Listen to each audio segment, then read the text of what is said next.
What most people know about death in Egyptian mythology is this.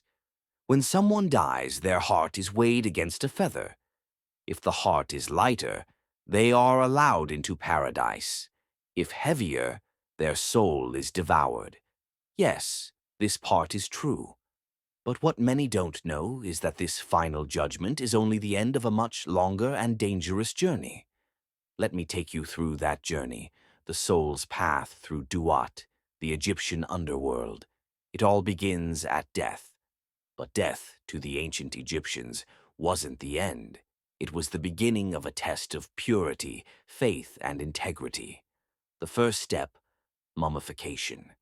Priests begin by embalming the body, removing every organ except the heart, because to them the heart was the center of memory, intelligence, and emotion. They then cover the body in natron salt to remove all moisture and wrap it carefully in linen, placing sacred texts and amulets alongside it. The most important of these was the Book of the Dead, a guide of magical spells and incantations designed to help the soul survive what's coming.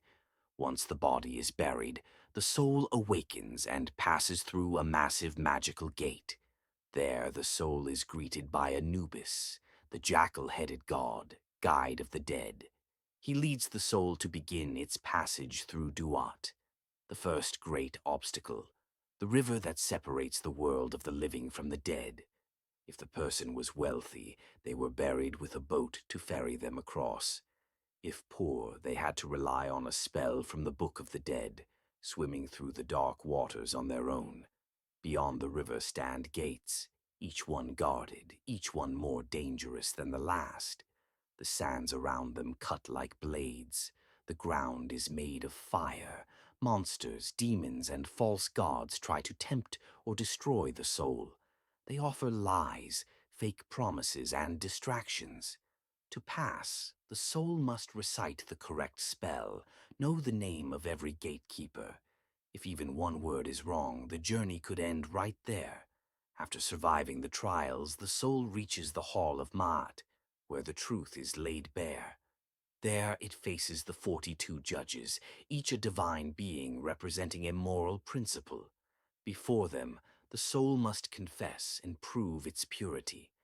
I have not killed, I have not lied, I have not caused pain, I have not betrayed, I have not stolen, I have not led anyone to death, I have not taken food from the mouths of the hungry. And so on, 42 confessions. The soul must know each judge by name, and each truth by heart. They could not lie. The gods already knew the truth. Then comes the final test, the weighing of the heart. The heart is placed on a scale, balanced against the feather of Ma'at, the goddess of truth and justice. If the heart is heavier, burdened by lies, cruelty, or guilt, it is devoured by Amit, the soul eater, and lost forever.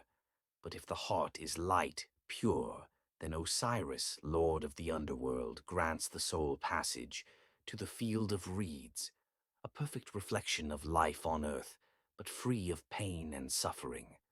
There the soul is given a plot of land to tend and live in peace, forever. And that is the journey of the dead through Duat, a sacred path of trials, truth, and transformation. It wasn't just about dying. It was about proving who you truly were. If you enjoyed this glimpse into ancient Egyptian mythology, don't forget to like and subscribe for more tales from the worlds of myth. This is Mythology Chronicles, where legends live on.